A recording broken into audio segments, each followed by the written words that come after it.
Hello guys and welcome to another Skitz Crew video, and I'll be talking you through some of the stuff that I've done to my beautiful, lovely shitbox of a Ford Fiesta Mark 6. So we're just covering the basis of what I've done, what I haven't done, what I'm planning on doing, and keep you updated upcoming to the Ford event. Where do we start? So I'm thinking obviously we can go through like the sound checks. We can go through what I've done to the engine, what I've done to the wheels, what I've done to just small little aesthetic things that I've done to the car, just to kind of make it stand out from all the others. So we'll get us started and we'll have a look and see what's going on underneath there. Walk you around to the back, and here we have obviously the most annoying exhaust system of all time, which we have spoken about in previous Skitz Crew videos. It is the Hornet exhaust. So obviously the Hornet exhaust, very loud. I'm obviously having to shout over it. Very loud, very abrupt, very annoying. Nobody really likes listening to it. Yeah, so I'll give it a little bit of a rev. I'll keep you guys there. I'll give it a little bit of a rev and tell me what you guys think.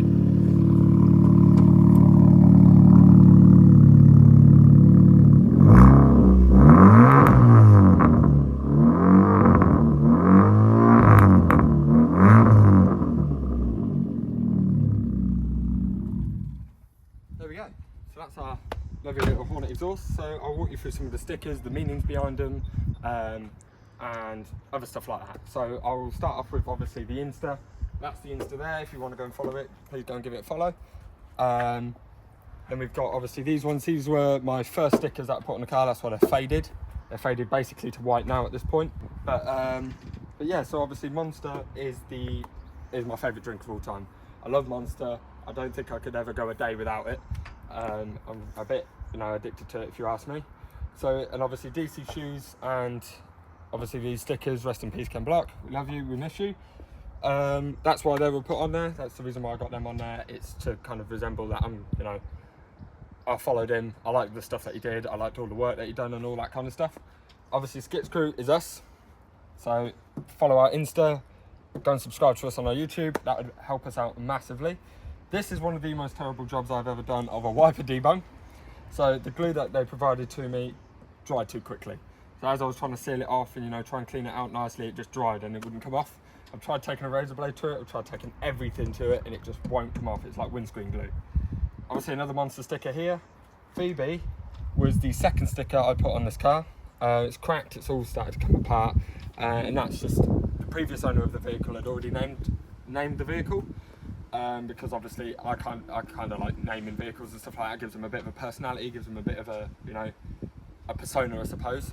And Phoebe was its name before it obviously got passed over to me. I was going to end up calling the car Sven, but when it had already been named I had to stick to the name, didn't I? So I've got that sticker on the top of there.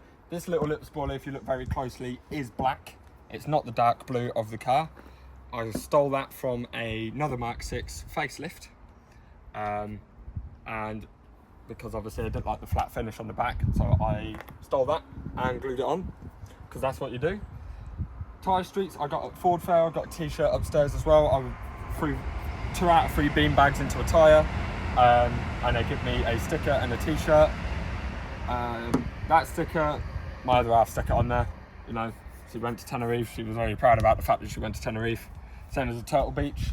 That's obviously just another sticker just to add to the collection of stuff that I've got. Phantom tuning, right, so Phantom tuning I've recently gone and, well I say recently, it was more February time, got it remapped.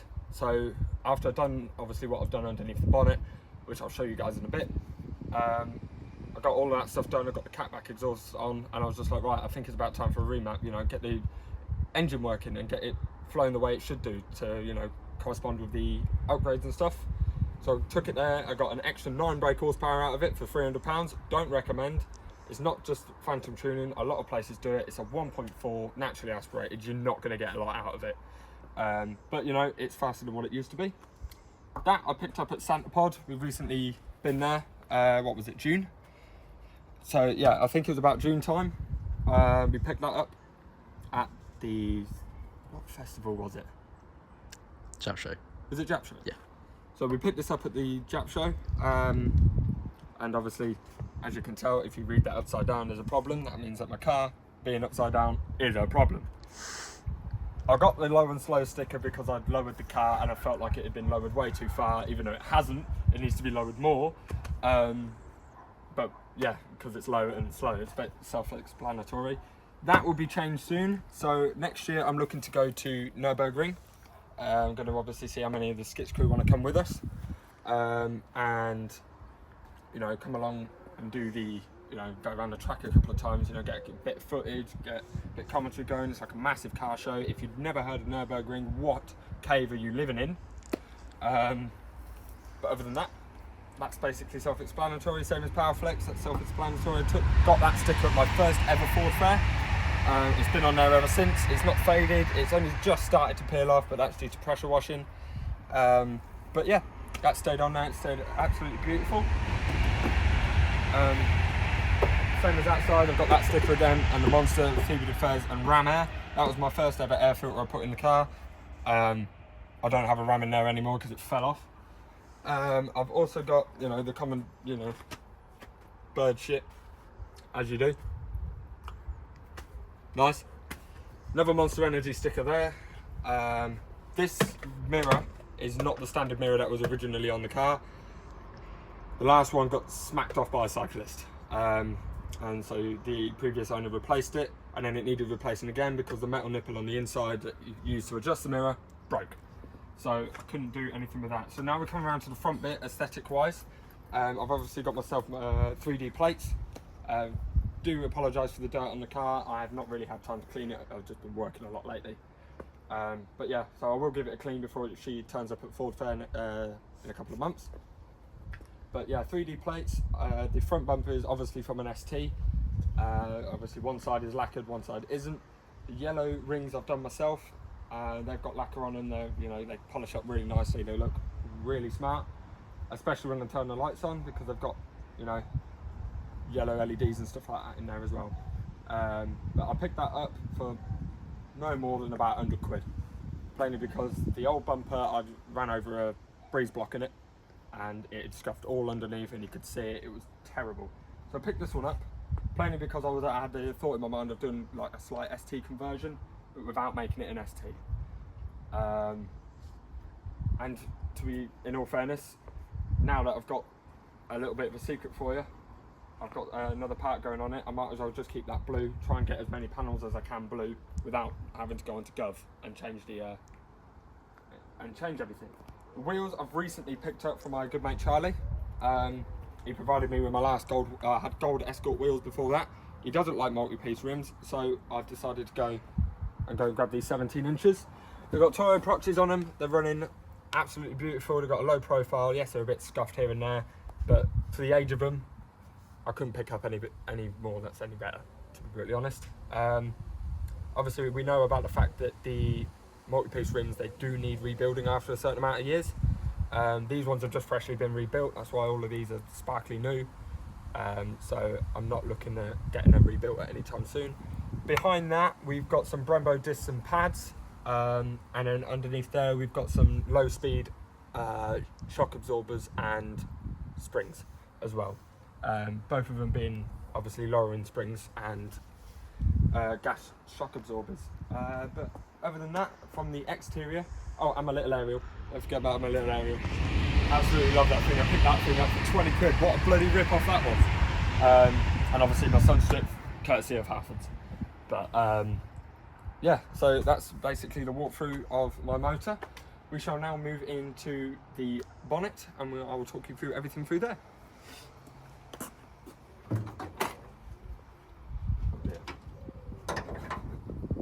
Right, this is PHEOBE's engine. A lot has happened under here recently. I'm currently struggling to try and, you know, keep the coolant in the tank. So that's why that is an absolute state. I cleaned it literally yesterday because I was planning on doing this video and stuff like that and keep you guys updated to what's going on. And it's done it again. I'm looking at obviously getting a new coolant tank, getting that ready and sorted and up and running by maybe even next month, hopefully before Ford Fair, otherwise she'll, you know, end up blowing up. So yeah, obviously coolant tank will be replaced. This I picked up from a ZTEC S. It was a 1.6 ZTEC S. Obviously I wrapped it in the black because the purple didn't go with the yellow. And it's already started to rip and stuff like that, so I need to get a new wrap on it. I've recently had a new throttle body, a new cam sensor which is back here, a new coil pack courtesy of my mate Joe, and obviously I painted all the little stuff that slowly started to deteriorate when I first got the car. These HT leads I got off of a private guy on eBay. He does the ST150, he does the 1.4, 125, 1.6, TDCI and normal. He does each and every one of them custom made. So I'll definitely go and check him out. If I can find him, I'll put him in the link in the description. But other than that, that's not really much going on under here. I've had, obviously it's recently been serviced. I got stage 1 clutch in it, which really is on its way out anyway, so it makes no difference. And this very useless oil catcher can. So I'll tell you the story behind why I bought this. I had if car geeks will definitely know this one, but it was mayonnaise.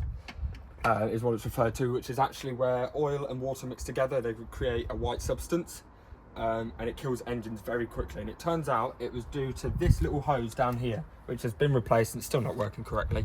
But this hose here, that shiny one, it was split. So the previous owner just taped it and just left it like that. And then eventually, obviously the tape with warmth will end up just peeling the tape away, and it started screaming at me. So I was like, right, and I drove all the way up to Scotland with that issue, drove all the way back, and yeah, there was still mayonnaise all in the oil catch tube. That's why that's yellow. That used to be clear, but that's yellow. There was mayo in there. There was mayo all coming out of here. There was mayo coming out of here. There was, you know, it was coming out of here, there, and everywhere. It was absolutely crazy, and she burnt a load of oil in the process. So I was like, right, how do I fix this? So I bought obviously a new oil catch can because the last one broke, and I bought a new tube. That new tube only fit on there for a couple of months before that started to expand and break the seal. So obviously I put Jubilee clips on it, it just slipped off because it was silicone and it was made terribly. So I bought, well I say I bought it, I stole from my old man from a Peugeot 306 1.9 turbo diesel. Sorry, I just kind of had to remember what it was that he had. And it's been running kind of okay since, but I can't seem to find that tube. It's really awkward to try and find. Air conditioning don't work. I'm looking to get that removed.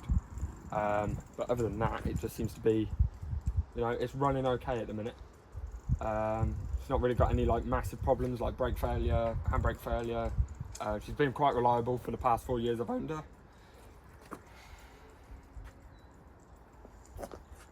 She's been quite reliable for the past 4 years that I've owned her. If you're wondering, if you've seen this cable and you're wondering what that is, if you don't know, it is a sub cable. I will show you in the boot now, but I have to pre-warn you that there isn't a sub in there, plainly because it blew up on me. I was at junction 21 on the M1.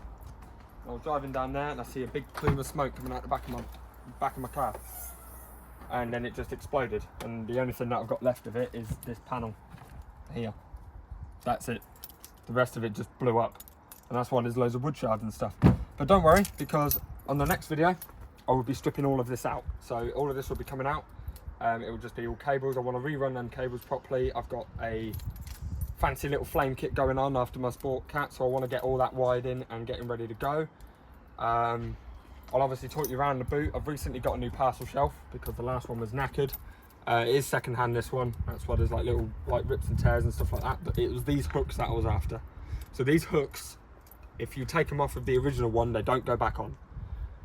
So I've needed to, you know, get these new straps, get the new hooks, get the new pins that live in there, get everything that's new. And obviously, as you can tell, I have tinted the rear lights. If you're wondering what these little scratches and stuff on there, that's because I've been lining up my new toy that I need to fit at some point over in August. I'm now going to, now it's just going to go around all the lights and stuff.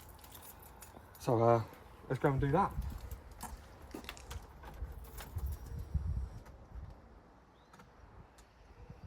So I'll take you to the front.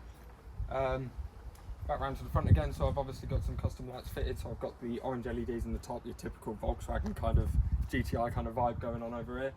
I've kept the lights standard, plainly because I like the smooth flush, and I like this kind of like little lens that goes on in there. It kind of amplifies what you've got going on. And I've also got down here, obviously they're the yellow LEDs that I was talking about. Absolutely beautiful. They shine so bright, and you know, I always get flashed at because people think I've got my full beams on. We'll take you around to the back. This one's also courtesy from my old man as well.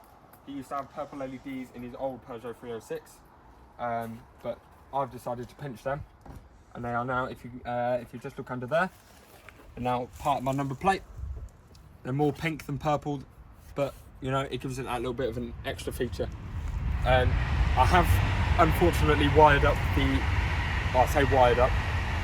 put the bulbs in upside down on the brake lights, because that's the brake lights lit, and as you can tell, that's not on, so nobody's pressing the brake pedal, so I need to change them back round. But other than that, lights wise, there's not really much I can do. I'm looking, obviously, when I strip the boot out, I'm going to obviously get some LED strips running in the back of there as well. And I don't really know whether to do them purple, like that purpley pink that goes with the number plate, or to do them red, which is my interior, which I'll take you to very shortly. Obviously, I'll put my main beams on because they're nothing fancy. They're just, you know, they're there for a purpose, and they're to light up the road as we're driving along. So I've obviously got them white, but I am looking to get them the same yellow as the bottom, so I can have the entire front end light up yellow and orange, which is absolutely perfect. It's exactly what I'm after. I'm also looking at getting some underglow fitted as well, but I can't do that until I've stripped out the interior, because I need to know where I'm going to be putting the cables, the wiring, and the box that, you know, triggers it all. Other than that, there's nothing really more eccentric about lights. I mean, lights are lights. You know what I mean? I'm not planning on doing any more. I'm not planning on doing any less. But yeah, I'll take you to the inside now. So excuse the mess. Like I said, I've not really had a time to clean the car out. A bit of a rubber glove. So we'll take you into the driver's seat. So obviously, we've got our custom stereo system. We've got a red LED box that was, you know, wired in through the back with a green light to tell us obviously if it's on, and a red light to tell us obviously if it's off. And that's been running absolutely beautiful ever since. I've got this red light recently fitted by a good mate called Ty. He's recently he's given me one of these bulbs, plainly because I want to go for a kind of like red aesthetic going on in here. I've got these for Ford Fair, so because obviously as you're going around the track, you're throwing your cars into the corners, and seatbelts do quite a bit of damage to your body, which I found out not that long ago. I'm currently in the middle of obviously stripping all of this out. I've obviously got my katana handle gear lever there with a hair bubble on it. Don't know how that got there. This is that. And yeah, and then obviously in the middle down here, we have stripped that back as well. You can say hello to Rexy. Rexy's been my mascot ever since I bought the car. He normally lives up here, but obviously I've been recently just throwing it around everywhere. As you can tell, I do have a passenger princess. It was her idea to do all of the red aesthetic in the car. I've done absolutely nothing with the back seats. I've not done anything with the floor mats. I've done nothing else other than that. So the interior will need some work doing to it very soon. But I'm looking at getting all the, you know, the roof lining. I'm looking at getting the dashboard. I'm looking at getting the, you know, the floor all custom made. Getting it all to have like little writing on it saying PHEOBE and stuff like that, just to get that extra detail of the car. But other than that, this is PHEOBE. So I'm going to obviously do a little test drive. You know, do like a little bit of a run. Get my cameraman to get a couple of videos and stuff like that to stick in for a little montage for you. All right, peace out.